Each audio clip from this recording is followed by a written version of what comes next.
bienvenue sur Licorne le podcast. Je suis Hello, podcast manager, mais avant tout entrepreneur. Ici, je te partage mon quotidien et tout ça sans bullshit, vraiment, parce que y en a marre des langues de bois. Si t'aimes l'humour de beauf, les blagues carambars et les gros mots, bienvenue, let's go!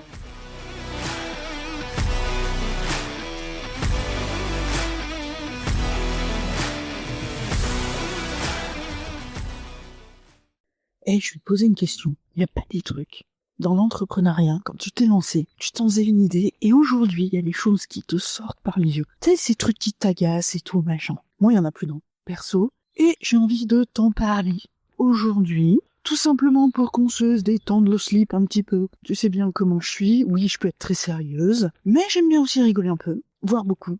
Un des premiers trucs dont tu te rends compte assez vite, c'est la notion de facilité de travailler en ligne. Ouais, c'est un truc que beaucoup de gens promettent, alors bon, je t'avoue que moi je ne suis pas dupe, et je suis désolée, mais je n'ai jamais cru ces histoires de travailler 2 heures par jour et tout ça. Par contre, d'adapter ton temps de travail et de travailler moins de 9 heures par jour, par exemple, ou 8 heures, oui.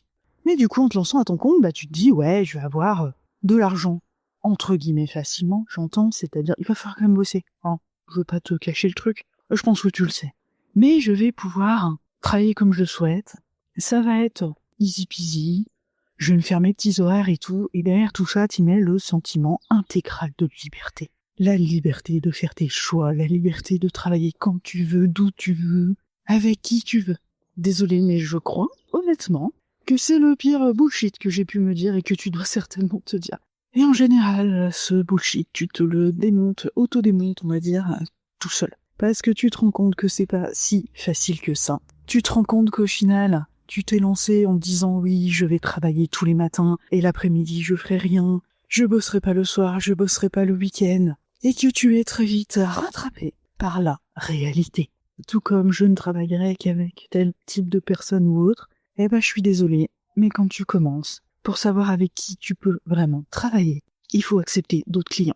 Et notamment des clients où parfois, tu te dis je le sens pas. Donc tu vois, moi c'est comme ça que je me suis retrouvée avec une petite série de clients au tout début où ça se passait pas forcément très bien. Au final, ça a été très positif, d'une parce que ça m'a permis de mettre en place des choses pour moi et de mieux cerner ma cible, de mieux cerner mes compétences et mes capacités et ce que je voulais vraiment faire surtout. Et puis ça m'a aussi beaucoup appris à dialoguer comme ça avec des clients en ligne parce que c'est pas le truc inné. Mais ouais, j'ai eu une petite série comme ça où ça n'a pas duré. D'ailleurs, tout simplement parce que, je sais pas, je dois porter l'âge commun peut-être, mais ces clients-là ont fini par arrêter leur entreprise, sont partis vers d'autres contrées, on va dire, mais par contre, c'est les clients et clientes qui ont régulièrement fait appel à moi ponctuellement pour d'autres choses. C'est-à-dire que certains sont redevenus salariés sur des postes à responsabilité et font parfois appel à moi pour mettre en place des choses. Donc ouais, ce mythe de la liberté totale, de travailler d'où tu veux, quand tu veux, autant te dire que, tiens, petit exemple, le où tu veux. Truc tout con, la connexion internet, t'y penses? L'année dernière, je me suis retrouvée à regarder la maison de ma sœur. Tu vois, le truc tout bête, où ma sœur n'a pas la fibre. Voilà. C'est comme ça, c'est dans la montagne, écoute, c'est comme ça. Et elle me dit, non mais t'inquiète, j'ai un super bon réseau, avec la DSL, nous on n'a pas de soucis, la maison est branchée là-dessus, machin et tout. Ok. Et autant te dire que ce que je faisais habituellement, alors pour aller sur internet et tout, pas de soucis, mais tout ce qui était montage, avec CapCut notamment, tu vois, sur mon PC, qui a donc besoin en fait pour utiliser les outils d'avoir une connexion internet, ça fonctionnait pas. Les visios avec mes clients, ça assurait et tout, c'était un peu compliqué.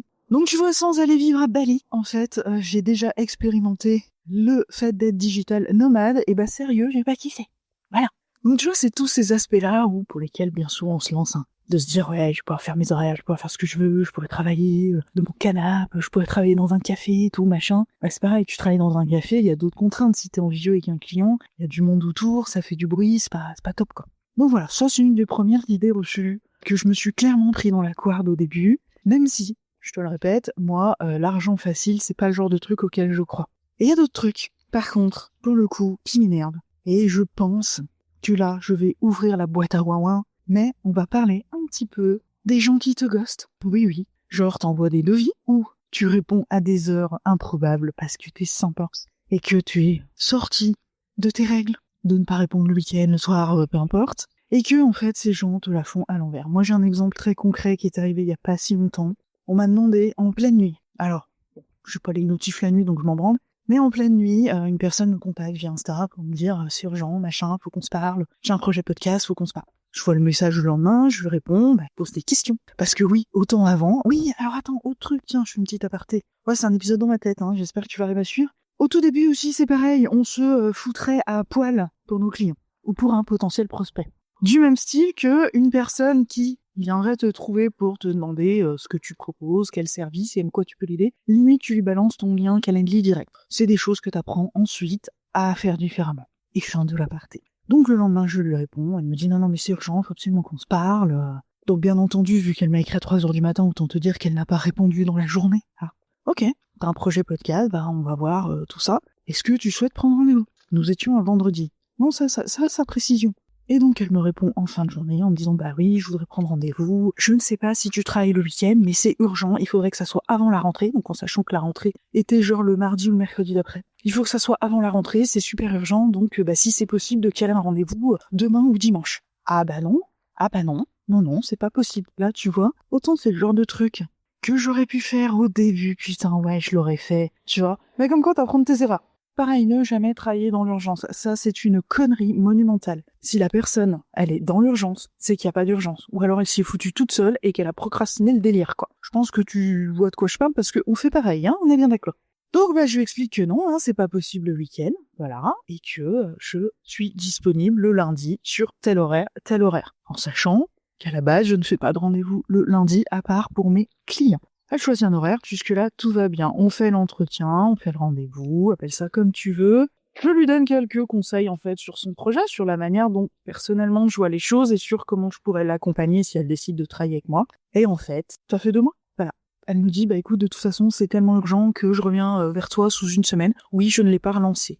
Autre point, sur lequel je suis un peu dubitative, en fait, c'est ces putains de relances. Alors, je veux bien qu'on relance, d'accord ? Parce que la personne, elle peut oublier tout ça et tout. Quand c'est pour mes propres devis, quand j'ai envoyé un devis, quand j'ai envoyé une facture, quand tout ça, oui, je relance la personne, ok ? On se met d'accord, on en discute, à telle date, voilà, quand est-ce que je peux te recontacter, tout ça. Quand c'est des prospects aussi, ça m'arrive.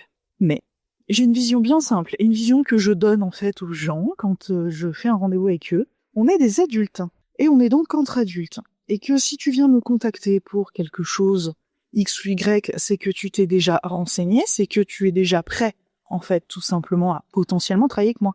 Je dis pas que ça va arriver, mais potentiellement travailler avec moi. Et que, je suis désolée, moi, les gens qui m'envoient des messages en plein milieu de la nuit en me disant c'est méga urgent, ou je me décarcasse à trouver un rendez-vous, et qui me disent je reviens vers toi sous 1 semaine, et que j'ai pas de nouvelles, j'ai pas envie de me faire chier. C'est que c'était pas si urgent. C'est pour ça que j'ai fait la petite aparté avant que les urgences n'en sont pas forcément. En fait, je pense simplement que cette personne est comme beaucoup de gens quand tu proposes des rendez-vous découvertes, et je ne dis pas la totalité parce que je rencontre souvent des gens très bien pour le coup, mais qu'elle voulait trouver une solution en fait à son urgence qui était donc le lendemain pour un enregistrement puisque la manière dont elle faisait avant ne fonctionnait plus et qu'en fait au lieu de me dire voilà je suis un peu embêtée, elle m'aurait envoyé un message pour m'expliquer ça, je lui répondais par message et j'aurais pas perdu 45 minutes de mon temps. Donc ouais, moi aujourd'hui les gens qui ghostent, autant ça me foutait les nerfs avant, je te jure, putain, mais ça me mettait dans une rage. Je sais pas si toi ça te fait ça, et oui, parce que personne aime ça. Mais les gens qui ghostent comme ça, ou tout ça, ça me mettait en colère avant, maintenant, tu vois, j'ai lâché prise. Ça aussi, c'est un truc positif que l'entrepreneuriat t'apprend, c'est à lâcher prise. J'ai lâché prise en me disant, on est des adultes, Moi, la personne, elle vient me contacter parce qu'elle a un besoin imminent et urgent. Au final, je suis restée droite dans mes bottes, j'ai trouvé un rendez-vous le plus tôt possible, j'ai fait ce que j'avais à faire, et la personne me ghost. C'est elle qui devrait se sentir mal et pas moi. Voilà, point barre. Et donc, autre truc qui me fout la hargne, pour le coup, c'est quand les gens ignorent perpétuellement tes factures. Ça m'est arrivé l'année dernière. Autant la première fois, j'ai cru vraiment que la personne était de bonne foi.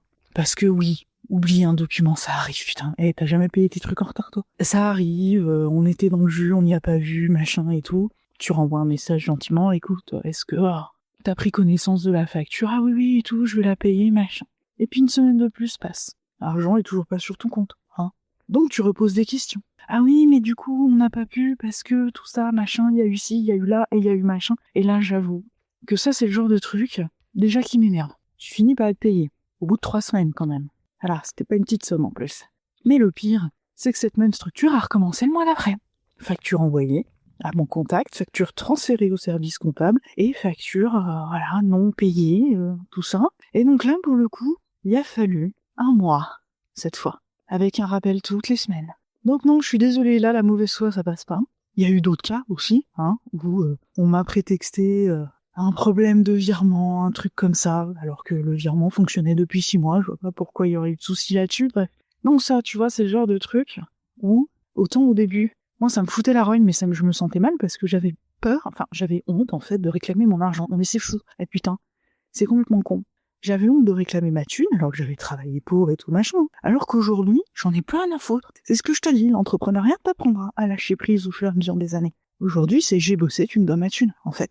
Et ça, il faut que t'en aies conscience, c'est un truc où en fait, je sais pas. Quand on est salarié, aller réclamer son salaire parce que est en retard, machin, ça pose de problème à personne. Par contre, quand t'es en auto-entreprise comme ça, visiblement, nous, on peut faire crédit à tout le monde. Non. On a besoin de bouffer, les gars. Ça suffit. Et on fait un dernier truc qui m'énerve, c'est les gens autour. Je vais t'expliquer un peu pourquoi. Alors, ma famille comprenne que dalle. Ma mère, elle comprend pas mon entêtement, enfin voilà. Mon père me comprenait. Parce que mon père avait eu une entreprise. Et une des dernières grandes discussions qu'on a eues ensemble, c'était là-dessus d'ailleurs, où je lui disais, putain, papa, c'est tellement dur. Je lui dis, je comprends pas, en fait, je fais les choses bien. Enfin, dis-moi, c'est compliqué pour moi de trouver des clients qui me disaient, oui, mais moi, j'y comprends rien, tes trucs en ligne. Oui. Mon père avait une auto-école, donc autant te dire que lui, il avait pas de problème pour trouver des clients, les gens venaient tout seuls. Mais lui, il a eu des soucis pour se faire payer, par contre. Et crois-moi que ce que je te disais, je travaille 2 heures par jour, machin, même quand il a eu, parce que quand l'auto-école tournait très très bien, il a eu 2 monitrices avec lui. Même si ces monitrices faisaient quand même pas mal d'heures et tout machin, mon père en faisait tout autant. Et je ne compte pas le nombre de fois où j'ai pris des leçons d'auto-école avec lui le samedi, c'est-à-dire l'élève au volant, mon père avec, et moi derrière sur la banquette arrière. Donc pour ça. Et donc lui comprenait. Même s'il comprenait pas le business en ligne, il comprenait en fait ce côté où c'est difficile, ce côté où il faut toujours trouver une solution, ce côté où tu veux ta liberté, entre guillemets, c'est-à-dire ne pas avoir de patron dessus de toi, donc tu vas faire le nécessaire. Mais tu vois, ma mère ne comprend pas, il y a plein d'autres gens autour de moi qui ne comprennent pas. Et j'ai même des personnes parmi mon réseau qui parfois ont des mots, alors à la base ça se veut bienveillant, mais je t'avoue que j'ai juste envie de leur mettre une tarte. Voilà, on va être clair. Tu vas voir que c'est faire beaucoup de sacrifices. Et je pense que t'en fais déjà. Moi perso, j'ai sacrifié beaucoup de choses pour pouvoir continuer à me faire accompagner, pour pouvoir continuer simplement à mettre à bouffer dans mon assiette. Donc oui, les gens ne comprennent pas en fait ce côté obstination, ce côté je vais trouver un plan B pour pouvoir continuer à développer le plan A en fait. Et donc tu fais déjà pas mal de sacrifices, je suis persuadée que toi aussi. Et là, quand tu dis c'est trop dur, j'y arrive plus, et reprends un travail salarié. Ouais, non mais ok, je cherche du boulot. Ça c'était à une époque où j'avais encore pas mon temps. Je cherche du boulot à côté, mais j'y arrive pas, je comprends pas, je suis pas dedans, c'est compliqué. En même temps, j'ai tellement en fait donné pour cette entreprise, tellement donné pour développer, et tellement donné de fric, putain, que tu te dis c'est pas possible que ça ne fonctionne pas.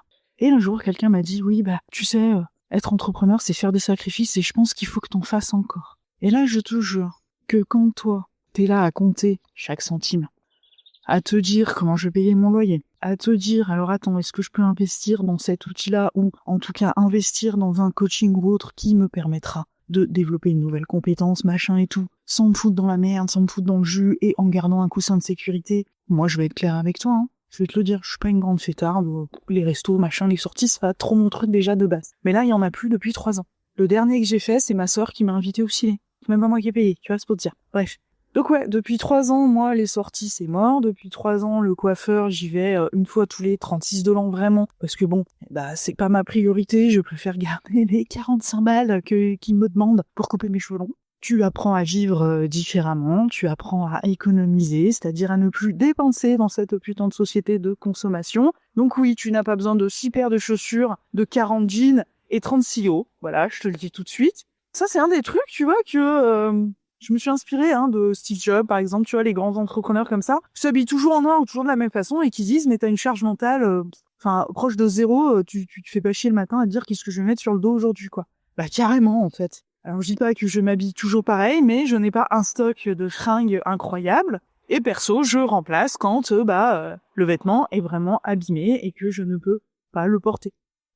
Et donc tu te doutes bien que en vivant comme ça depuis 3 ans, où tu ne t'autorises aucun plaisir quasiment, où tu ne t'autorises pas de sortie, où tu fais attention à tout, quand quelqu'un te dit il faut que tu fasses encore plus de sacrifices, t'as juste envie de lui casser les 2 genoux. Parce que faire des sacrifices quand tu es 2 salaires à la maison, ou en tout cas quand il y a un salaire sûr à la maison, et faire des sacrifices quand tu es seule au monde, à te débrouiller toute seule, c'est pas la même chose.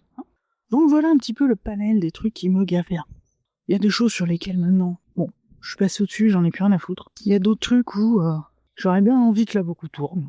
Ouais, je vais pas te le cacher. Maintenant, si toi t'es en plein dedans, là, que tu sais pas trop et tout, petit conseil, si tu es indemnisé par Pôle emploi, n'attends pas la fin de tes indemnités pour faire quelque chose de ta vie. Je te le dis, en tout cas de ton entreprise. Même si, je dis pas que c'est ce que j'ai fait, pas du tout, mais c'est vrai que je me suis accordé quasiment 1 an à me dire je vais prendre le temps de me former, tout ça, machin, parce que oui, j'étais indemnisé par Pôle emploi, et que bah c'était trop tard, j'aurais dû trimer tout de suite en fait.